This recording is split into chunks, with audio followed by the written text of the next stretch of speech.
अस्सलामुअलैकुम रहमतुल्लाहि बरकातुहू। आज हम उर्दू की किताब से दूसरा सबक देखेंगे। हज़रत हलीमा रज़ियल्लाहु ताला अन्हा।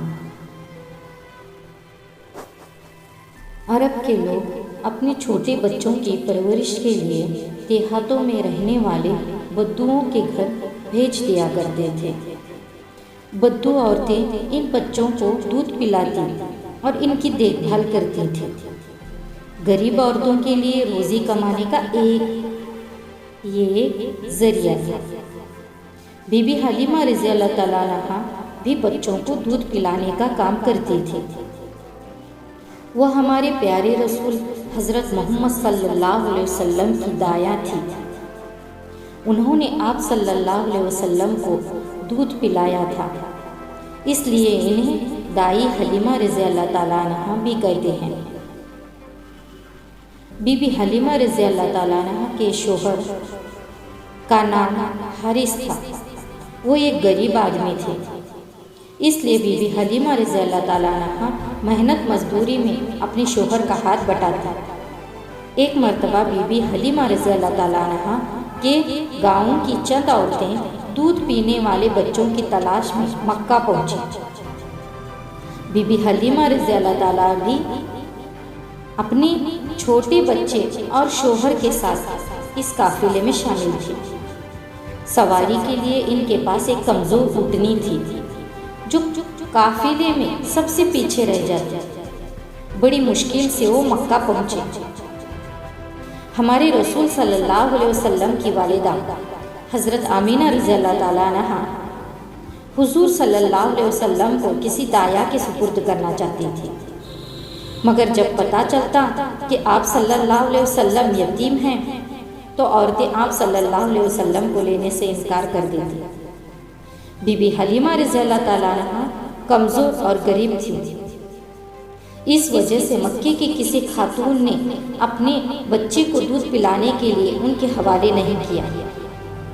बीबी हलीमा रज़ियल्लाहु ताला अन्हा भी खाली हाथ लौटना नहीं चाहती थी। उन्होंने अपने शोहर से कहा कि हम इस यतीम बच्चे को ही ले जाएंगे। वो इस बच्चे को लेकर जैसे ही अपनी ऊँटनी पर सवार हुई तो उस कमज़ोर ऊँटनी में जैसे जान पड़ गई। वो तेज़ी से दौड़ने लगी। उसने दूध देना बंद कर दिया था, मगर अब वो दूध देने लगी। ये देखकर काफिले की औरतों को बड़ा ताज्जुब हुआ। बीबी हलीमा रज़ियल्लाहु ताला अन्हा हज़रत मोहम्मद सल्लल्लाहु अलैहि वसल्लम का ख्याल रखती थी। उनकी बड़ी बेटी शैमा उनकी गैर हाजिरी में आप सल्लल्लाहु अलैहि वसल्लम को संभाला करती थी। 4-5 बरस की उम्र में बीबी हलीमा रज़ियल्लाहु ताला अन्हा ने हज़रत मोहम्मद सल्लल्लाहु अलैहि वसल्लम को उनकी वालिदा के पास लौटा दिया। अब आप सल्लल्लाहु अलैहि वसल्लम अपनी वालिदा के साथ रहने लगे। जब 6 बरस के हुए तो आप सल्लल्लाहु अलैहि वसल्लम की वालिदा हज़रत आमीना रज़ियल्लाहु ताला अन्हा का इंतकाल हो गया। फिर दादा और चचा ने आप सल्लल्लाहु अलैहि वसल्लम की परवरिश की।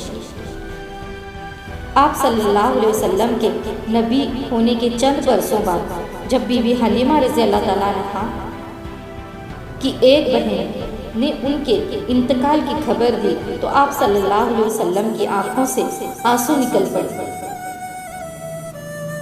एक जंग में जब आप सल्लल्लाहु अलैहि वसल्लम की जीत हुई तो कैदी आप सल्लल्लाहु अलैहि वसल्लम के सामने लाए गए।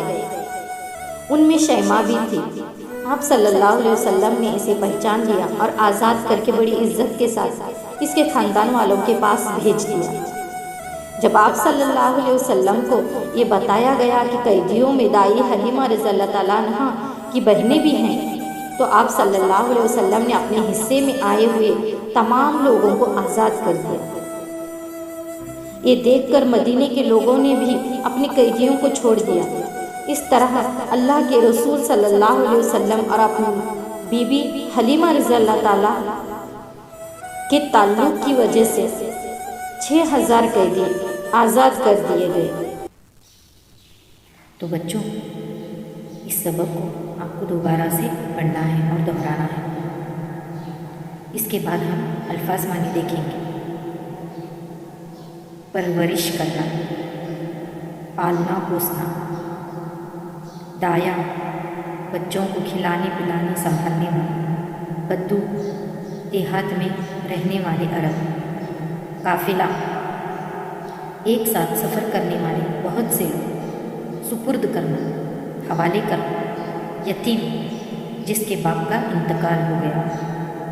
इंतकाल होना, मर जाना। तो बच्चों, इन अल्फाज मानी को अपने बयासों में लिखना है और अल्फाज मानी को दोहराना है। बच्चों, आपके सामने जो सवालात आए हुए हैं, इनके जवाबात सबक से ढूंढकर आपको बयासों में लिखना है।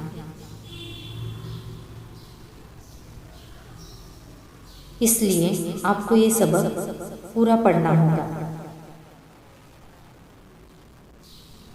सबक पढ़कर सवालों के जवाब अपनी बयासों में लिख लेना है। अल्लाह हाफिज़।